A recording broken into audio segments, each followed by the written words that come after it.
Tantor Audio, a division of Recorded Books, presents Criminal Shadows, Inside the Mind of the Serial Killer, by David Canter, narrated by Chris Macdonnell. Foreword. In the bloody world of crime fighting, scientists often are unwelcome problem solvers. Among case-hardened detectives, instinct, hunches, and experience frequently overrule scientific theory, but once in a while along comes someone whose theories are so profound and the research so convincing we can no longer dare to look the other way. Dr. David Canter is such a man. In the late 1980s, when he first began using psychological profiles to help catch rapists and murderers, it was a novel idea. Only senior police officers and a few psychologists had heard of deriving clues about an assailant's personality and lifestyle from a careful behavioral examination of the crime and the scene. Few formal studies had been done until Canter painstakingly picked through the crime scene information and scrutinized details not as a criminologist but from his perspective as a psychologist. In less than a decade, Canter's well-documented theories, along with some not-so-authentic copycat versions, are generally accepted today by a growing number of police forces throughout the world.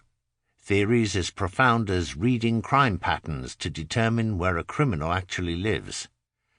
Thanks to Canter's laborious studies, investigators now have a set of practical behavioral principles to help precisely predict an unknown criminal's domestic circumstances, employment, and character, and to catch culprits who might otherwise elude police for years.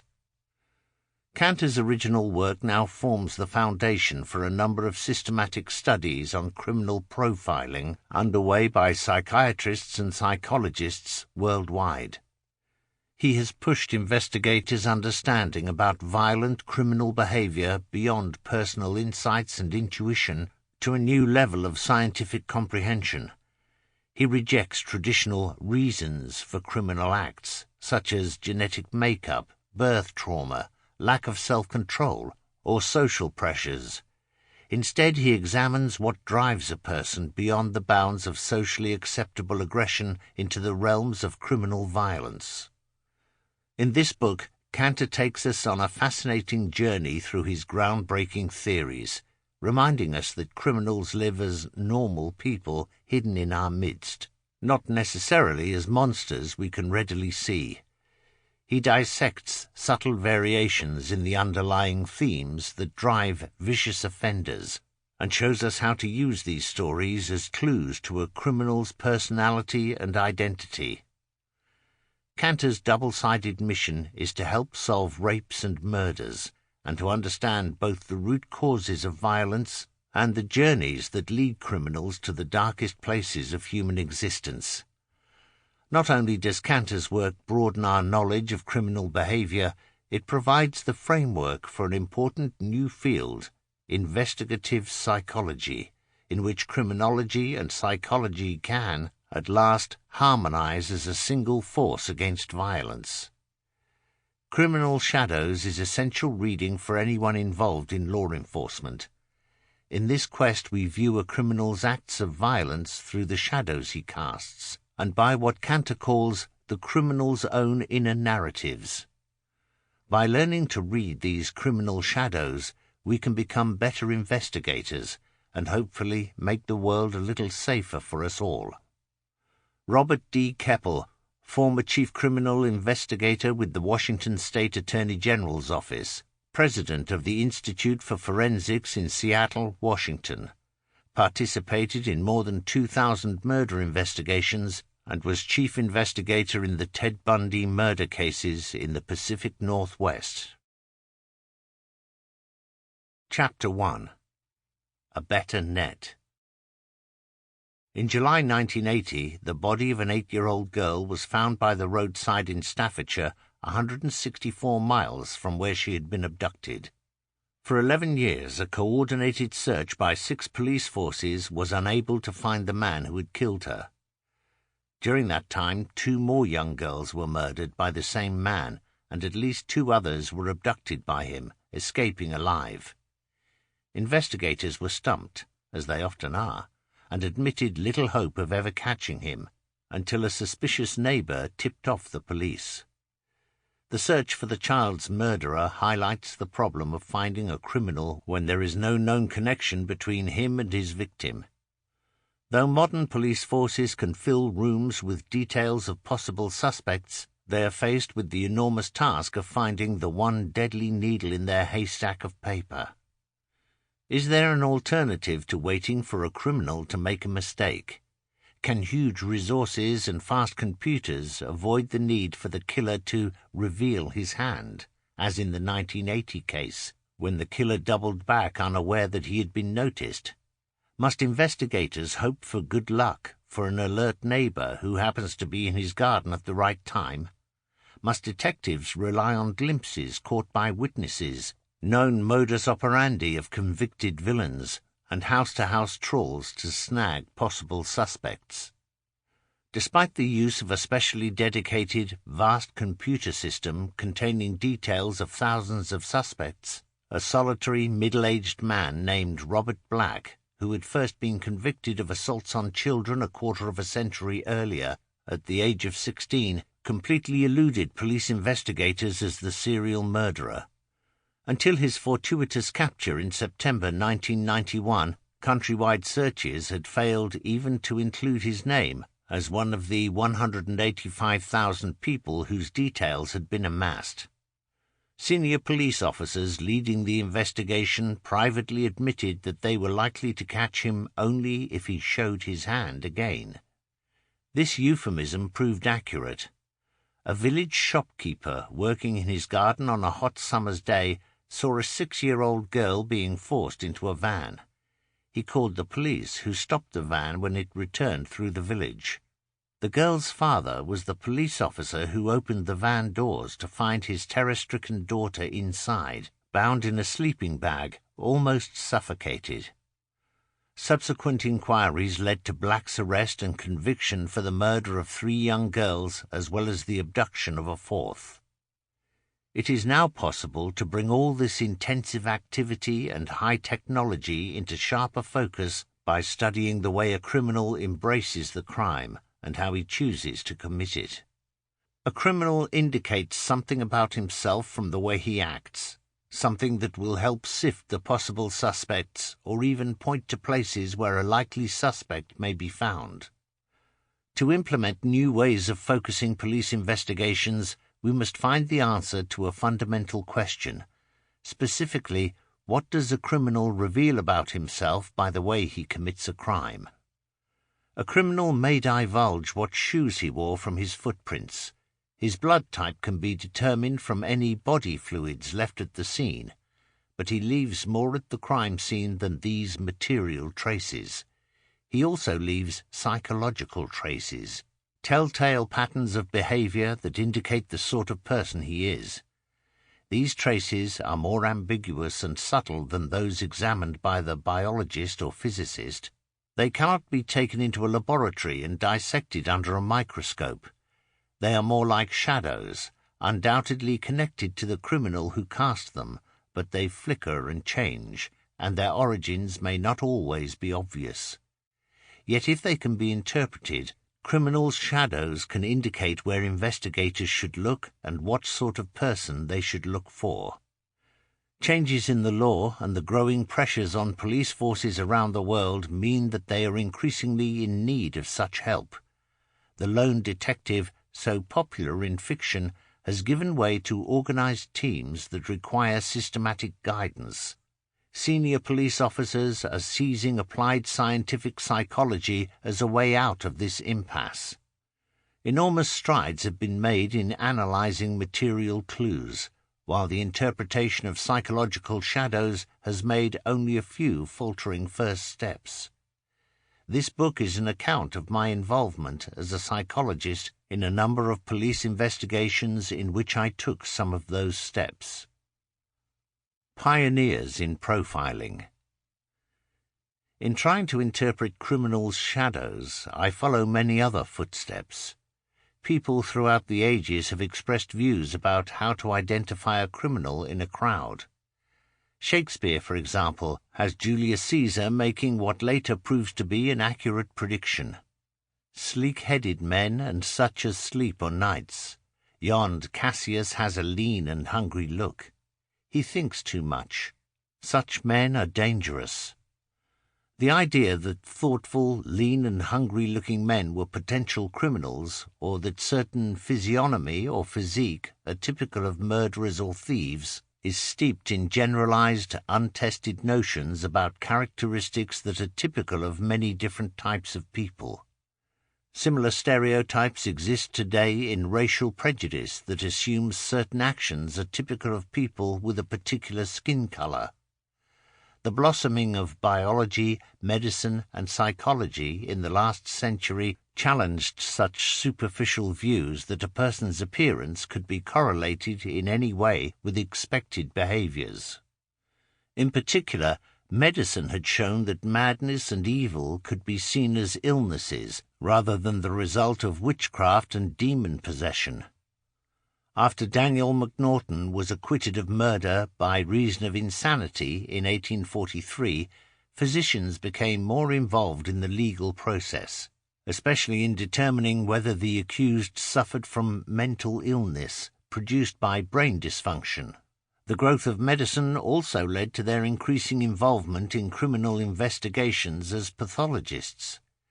Their work further encompassed treatment of criminals regarded as mad rather than bad. It is therefore not surprising that, by the 1880s, medical officers thought it appropriate to offer opinions about offenders based on their clinical and forensic experience. Dr. Thomas Bond, in one of the earliest of such opinions, wrote a letter to London CID Chief Robert Anderson in November 1888, a document that survives to this day, about the likely characteristics of Jack the Ripper. The murderer must have been a man of physical strength and great coolness and daring. There is no evidence that he had an accomplice. He must, in my opinion, be a man subject to periodic attacks of homicidal and erotic mania. The character of the mutilations indicate that the man may be in a condition sexually that may be called satyriasis. It is, of course, possible that the homicidal impulse may have developed from a revengeful or brooding condition of mind, or that religious mania may have been the original disease, but I do not think that either hypothesis is likely. The murderer in external appearance is quite likely to be a quiet, inoffensive-looking man, probably middle-aged and neatly and respectably dressed. I think he might be in the habit of wearing a cloak or overcoat, or he could hardly have escaped notice in the streets if the blood on his hands or clothes were visible.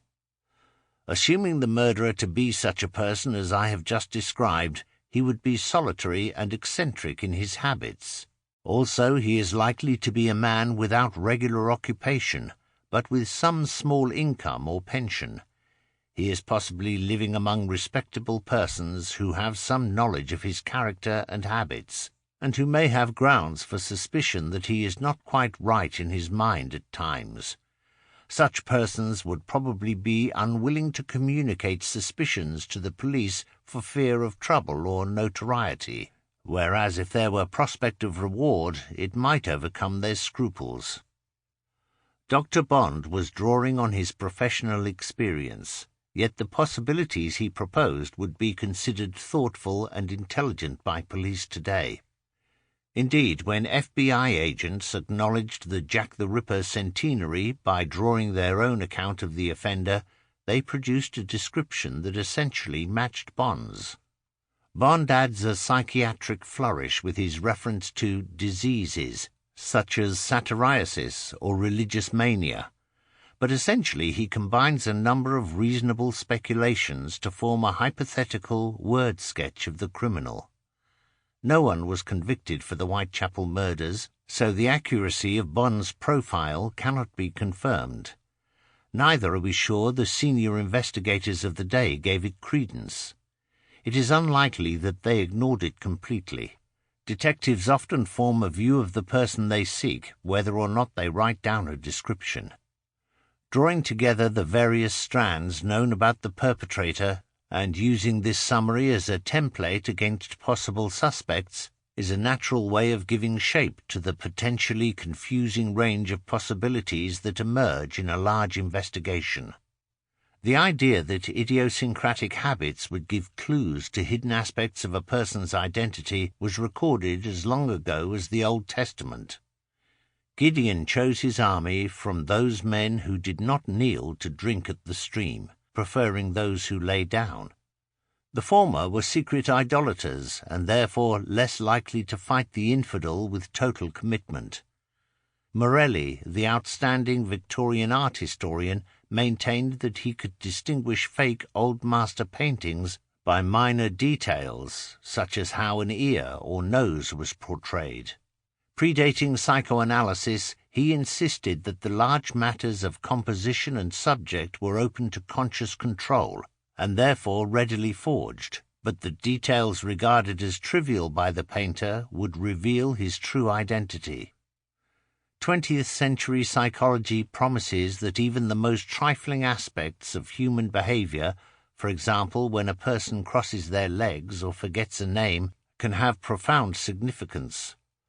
Although many attempts to fulfill this promise have failed, notably in such areas as handwriting analysis, there have been some small successes. One relevant example is the careful observation of Germans suspected of war crimes at the end of World War II. Lionel Hayward, then a young psychologist, worked as an RAF officer on a team attempting to identify war criminals. He drew a list of factors, such as mode of dress and likely possessions, to help screen people suspected of being high-ranking Nazi officials. The checklist made it easier to decide who bore closer investigation. This was a direct precursor of my own activities. When I first became involved with police investigations, I was in the same department of psychology as Hayward, then Britain's leading forensic psychologist. He retired from the department not long afterwards, but not before he had supported my early attempts to follow in his footsteps. Not long before Lionel Hayward began searching for Nazi officers, the psychiatrist William Langer was commissioned by the U.S. Office of Strategic Services to produce a profile of Adolf Hitler, focusing on how he would react to defeat. A few years later, in the mid-1950s, the New York psychiatrist Dr. James A. Brussel gave a detailed account of the man whom the press had dubbed the Mad Bomber of New York, because of his sporadic use of homemade explosives to terrorize the city. Brussel even went so far as to say that the bomber would be wearing a neat double-breasted suit with the jacket buttoned. Despite his help, the bombing continued for more than 10 years. When the criminal George Metesky was apprehended, he was attired just as Brussel had described. By the late 1960s, psychiatrists, now widely involved with criminals in treatment programs, often were asked by police for their views on the character of a perpetrator they were trying to find. In September 1974, Dr. Patrick Tooley offered an opinion on the characteristics of the murderer of Susan Stevenson, who was attacked on Great Lines Common in Kent, dying from her wounds soon after she staggered to the local police station. Dr. Tooley made the following proposal. The man is aged between 20 and 35 years, possibly a psychopath with previous convictions. Generally, one could expect, too, from his record that he had made a number of court appearances, was convicted at an early age, and had possibly been in a special home. Likely to be a manual worker and either unemployed or frequently changing jobs. Previous convictions could include unlawful sexual intercourse, drunkenness, robbery and assaults generally. Father absent, mother restrictive, sexually prudish and devoted to son, and spoils him. He in turn resents this and has a hate complex towards women. Despite that, he wants an affair with a woman but cannot make a normal approach. He does not mix socially and walks alone in open spaces. He could be a peeper, but seldom resorts to indecent exposure. When the murderer, Peter Stout, was arrested, Dr. Tooley's comments proved generally accurate. Peter Stout's background was revealing. He was aged 19, single, and had one elder sister, 2 elder brothers, and a younger brother. Both his parents were dead. His father had been a drunkard and a bully and was disliked by all the children, but they had all loved their mother. When Stout was 14, he was convicted of indecently assaulting a woman, and he himself had been the victim of attempted buggery when he was 10 years old. This fitted exactly into the pattern of the man described by Dr. Tooley, and there were other things that also matched. He was a loner who went for long walks, and he did not mix well with others. The interrogation of Peter Stout was a long, drawn-out process of admissions, half-admissions, then a complete retraction and references to the devil and queer turns. FBI embraces profiling. Around the same time that Dr. Tooley so accurately described Peter Stout, instructors at the FBI's National Training Academy in Quantico, West Virginia, consciously set about developing the art of providing similar accounts, called profiles, of wanted killers. Drawing upon their detailed experience of violent criminals, they incorporated profiles into FBI training courses for agents. What originated as class discussions between experienced law enforcement agents became a service offered to police forces throughout the world. FBI Academy instructors wanted to reach beyond issues such as the significance of the murder to the murderer, the killer's personality, his internal conflicts and fantasy life. These aspects are directly relevant to pleas of insanity and to deciding on treatment for offenders.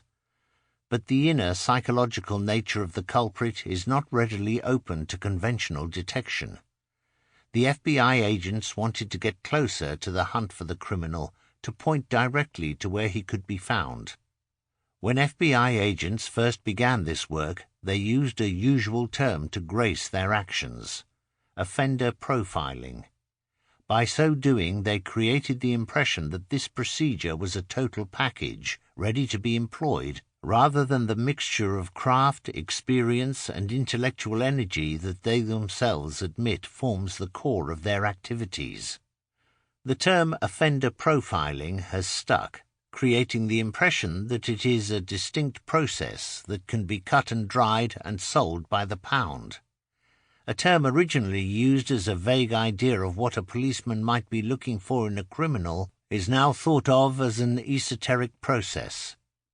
Offender profiling is now given a jargon-laden definition as a procedure that facilitates interfacing between law enforcement agencies and the FBI, enhancing strategic policing and suspect prioritization.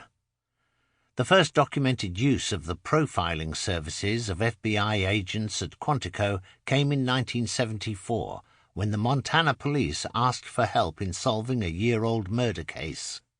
In June 1973, a 7-year-old girl, Susan Yeager, on a camping holiday with her parents, had been taken from her tent as her family slept nearby.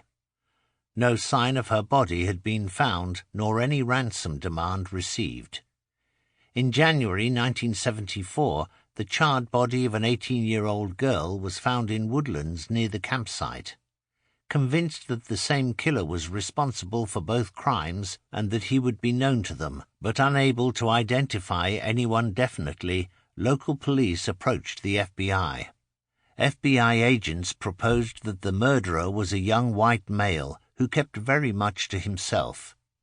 They suggested that he did not live far from the campsite and was therefore already likely to have come to the attention of local police officers.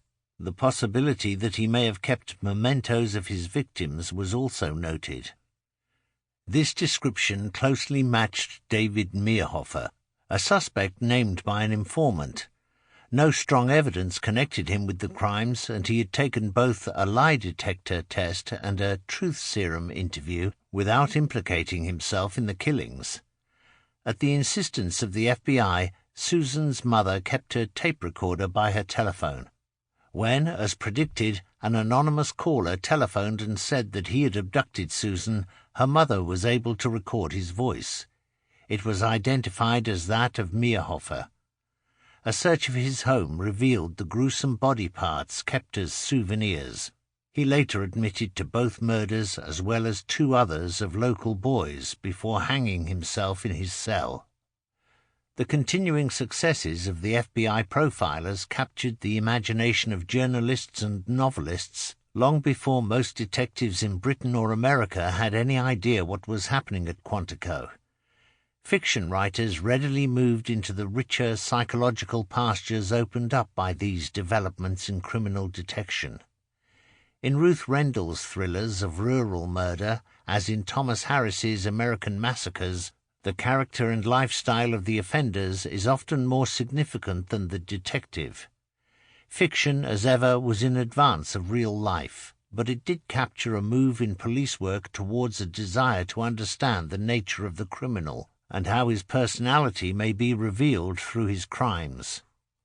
The shift from looking for clues to looking for a person has created a new and different approach to detection. A specific clue directly linked to a specific characteristic gives way to looking for patterns in behavior that add up to a certain style of life. Conan Doyle's fictional detective, like Agatha Christie's, often bases his judgments on some very specialist, typically technical knowledge, such as access to rare poisons, impossibilities in the event sequences described by the suspects, rare skills available only to the culprit, or other one-to-one relationships between known aspects of the offence and identifiable quirks of the villain. The examination of the character of the criminal, as revealed by the behavioral traces he leaves at the crime scene, is an attempt to get beyond a mere list of clues in order to recognize a pattern, an unidentifiable silhouette, a distinct shadow cast by the offender. In the interests of a good plot, fictional police officers are often more amenable to new ideas and approaches to detection than are their real-life counterparts. Not all police forces have adopted this new style of detection. In my early discussions with police officers about the potential contribution of psychology to detection, one detective sergeant who had been in the force for many years summarized the views of many of his colleagues when he said, "Why do we need all this new-fangled stuff, Professor? After all, we've got 150 years of police experience to draw upon." A new era in investigation.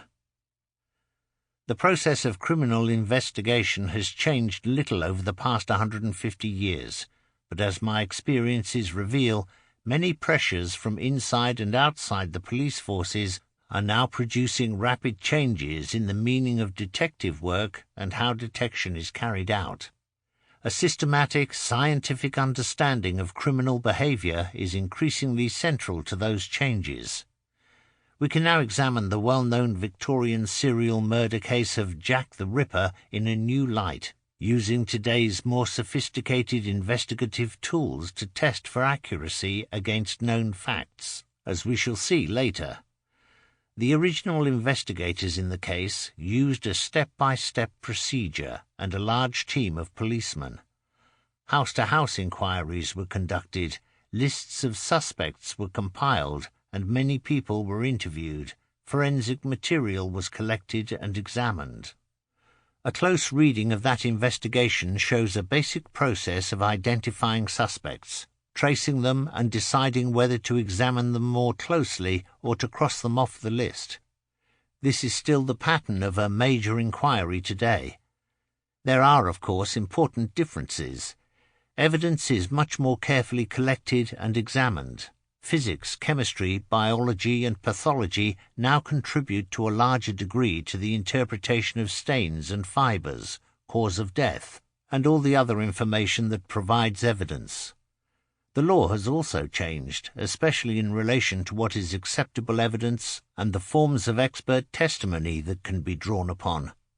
However, the stages through which police officers go to apprehend the offender are still much the same. The paper and ink record-keeping is done by computer, But otherwise the inquiry leading to the conviction of most killers is very similar to the inquiry that Jack the Ripper evaded. The computer often... Sample complete. Ready to continue?